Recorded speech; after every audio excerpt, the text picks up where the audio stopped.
Почитувани, добар ден. Ги следите вестите на Канал 8. Во Кочани се одржа јавна презентација и расправа за проектот за изградба на новата детска градинка во населбата Дрчевик.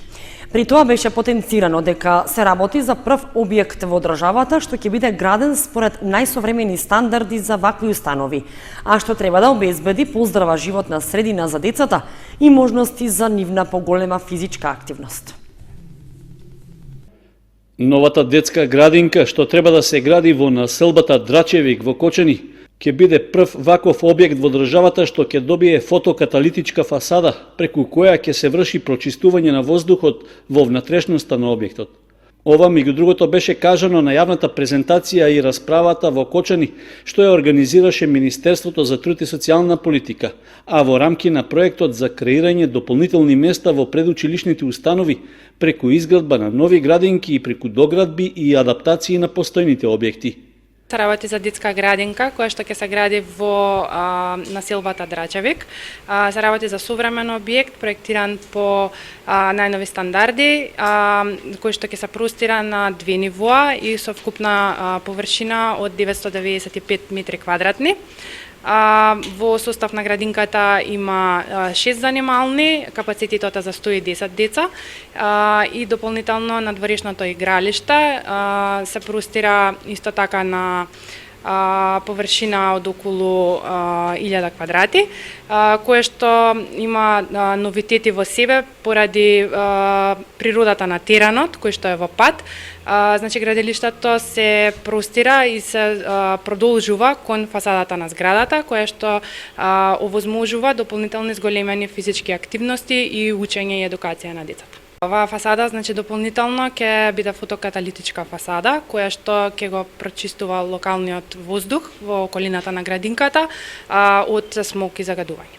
Идејниот проект за градинката го изработил светски признатиот архитект Јуре Котник од Словенија, чија замисла е тоа да биде зграда насочена кон децата и нивна поголема безбедност и можности за здрава физичка активност. Проценките на локалната самоуправа се дека изградбата и опремувањето на новиот објект на детската градинка, инаку 6ти поред во Кочани, ќе чинат околу 2 милиони евра. По презентацијата и јавната расправа за новата детска установа, наскоро Министерството за труд и социјална политика ќе спроведе тендерска постапка за избор на изведувач, пошто се очекува многу брзо да почнат и градежните работи на терен. Освен во Кочани, беше најавено дека нови детски градинки со проектот на Министерството ќе се градат уште во неколку градови во државата, за што во подготовка се техничките проекти. Од очекувани околу 300 во кочанските училишта запишани се вкупно 270 правачиња во основното образование. 5 од Кочани и 3 од Виница се условно запишани поради непримени вакцини и одбивање на родителите. 270 деца се запишани во прво оделение во кочанските училишта. Очекуваната бројка била околу 300, но со оглед на иселувањето на цели брачни парови, бројката изнесува 270. Слична бројка на запишани деца во прво оделение имавме и во изминативе неколку години, со помалку или повеќе по 5 до 10 деца. Од запишаните 270 деца, 5 се запишани условно поради нецелосен и некомплетиран календар за имунизација, односно поради одбивање на нивните родители да ги вакцинираат децата. Доколку се комплетираат вакцините до 1 септември, истите деца ќе бидат запишани. Во спротивно ќе се постапува казниво за родителите и децата нема да бидат запишани во училиште. Такви деца во Виница се 3. Инаку од владата и понатаму се децидни дека нема упис во прво оделение доколку детето не ги примило сите вакцини што треба да се примаат до таа возраст. Оттаму потврдуваат дека сите деца во градинка и во училиште треба да имаат картон со примени вакцини. Образованието е задолжително, сите деца треба да одат во училиште, но и мора да бидат вакцинирани. Станува збор за обврска пропишана со член 46 став 2 од Законот за основно образование. Здравствените установи не смеат да издаваат потврди ако детето не ги примило задолжителните вакцини. Потврдите кои се приложуваат при упис на дете во основно училиште се издаваат во здравствените домови каде што има вакцинална социјални пунктови и истите се бесплатни, стои во членот од Законот за основно образование. Инаку во Кочани проблем со невакцинирани деца скоро и да нема, бидејќи опфатеноста со имунизација на децата е висока, истакнува доктор Горан Николов, епидемиолог од Центарот за јавно здравје. И додава дека и состојбата со морбили во Кочани и општините што ги покрива центарот е стабилна и под контрола.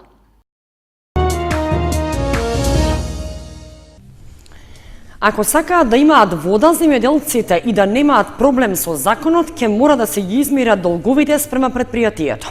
Во спротивно ќе бидат дадени на извршител, велат од Водостопанство Брегалница.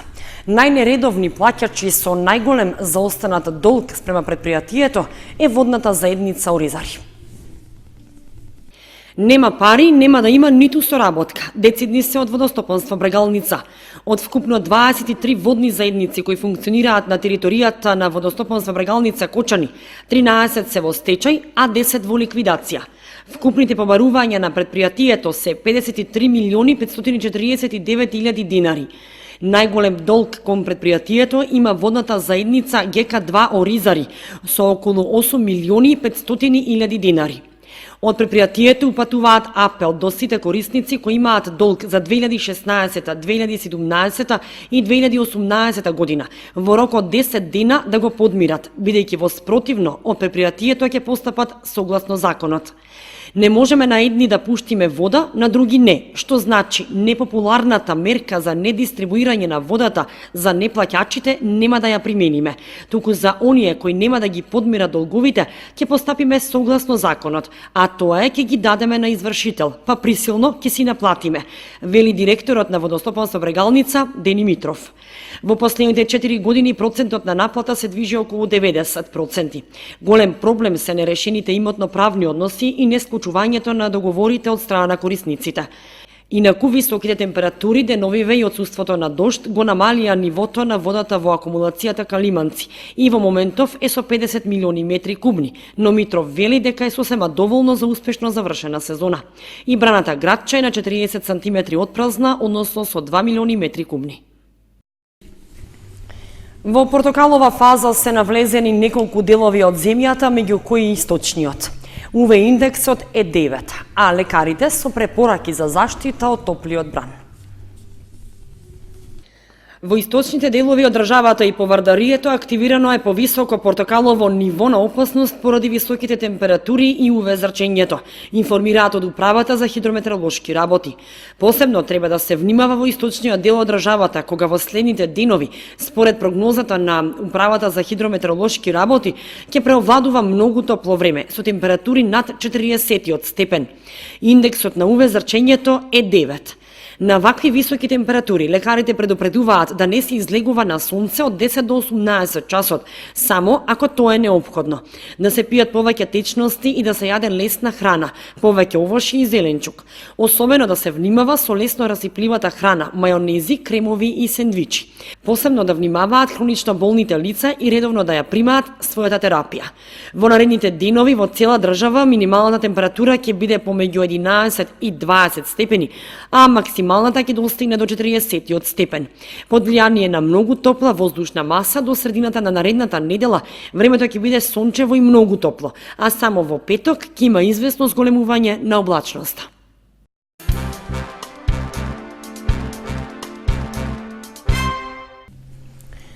Управата за јавни приходи ги известува граѓаните од општините Зрновци и Чешиново Облешево дека ја продолжува активноста за поголема достапност до граѓаните преку така наречени мобилни даночни шалтери. Во текот на овој месец, специјализираното возило на управата по еден ден ќе престојува пред зградите на двете локални самоуправи. Управата за јавни приходи продолжува со проектот за поголема достапност до граѓаните, поради што со писмен допис ги известува жителите на руралните општини во источниот регион во чии населени места нема соодветни даночни шалтери, дека ќе им овозможи да ги добијат потребните услуги за подмирување на обврските, а без при тоа да доаѓаат во низините регионални канцеларии. Реализацијата на активноста мобилен даночен шалтер, што е можност за поголема достапност до даночните обврзници, ќе се реализира до крајот на овој месец. Едно од трите специјално опремени комбиња во текот на наредните 2 недели ќе престојува во источниот регион, односно в петок на 16 август ќе го посети Зрновци, а во вторник на 27 август ќе биде во Облешево. Возилото ќе биде стационирано пред општинските згради во периодот од 10 до 15 часот. Сите граѓани, како и овластени представници на фирмите од овие општини, без да го напуштаат своето место на живење или работење, ќе можат да ги добијат сите даночни услуги и информации. Исто така ќе можат да ги достават сите видови даночни пријави, барање и слично, како и да ги подигнат документите што ги издава Управата за јавни приходи. Според календарот за работа на мобилните даночни шалтери, посетите на помалите населени места ќе продолжи и во наредниот период. Целта на вработените во управата е секој месец да ги посетуваат населените места каде нема постојани даночни канцеларии, како и локации што дополнително можат да се утврдат во соработка со општините и со потребите на локалното население и бизнисите.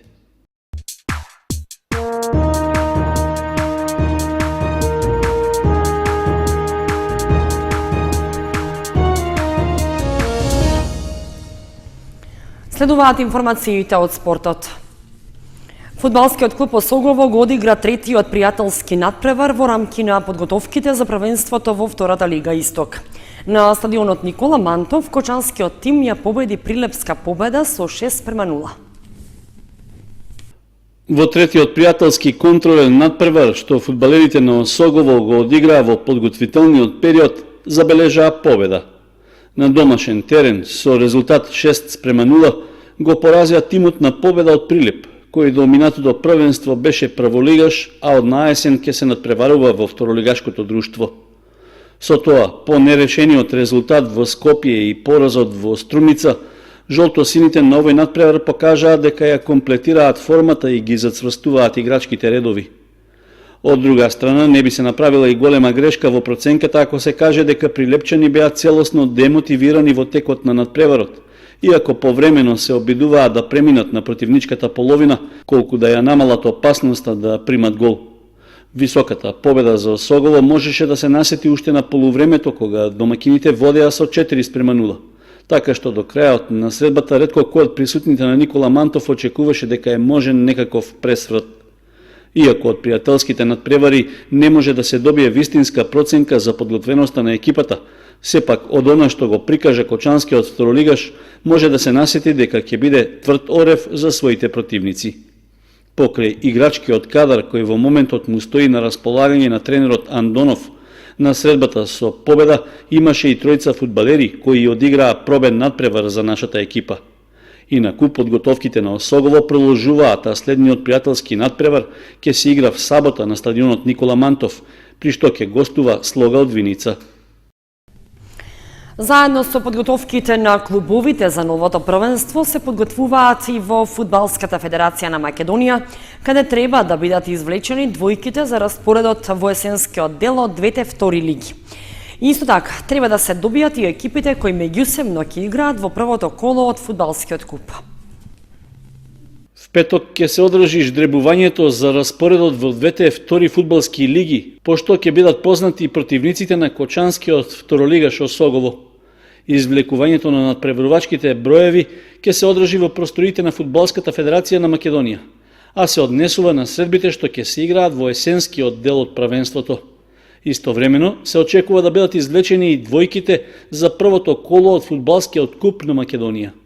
Инаку првенството во втората лига ќе почне в сабота на 24 август, додека пак 16 на финалните надпревари од Фудбалскиот куп ќе се одиграат 3 дена предходно. Во есенската полусезона на втората лига ќе има 14 кола и таа би требало да заврши кон крајот на ноември. Според планот на Фудбалската федерација на Македонија од до година да се формира единствена втора лига, ќе значи дека само првопласираните две екипи од источната и западната група ќе влезат во првата лига. Второпласираните пак ќе играат бараж за повисок пласман. Истовремено, наместо последните две во лигите, ќе испаднат скоро половина од тимовите кои нема да се пласираат во горниот дел на второлигашките табели.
Почитувани, тоа беше се што ви подготвивме за ова издание на вестите на Канал 8. Останете и понатаму со нашата програма. Довидување.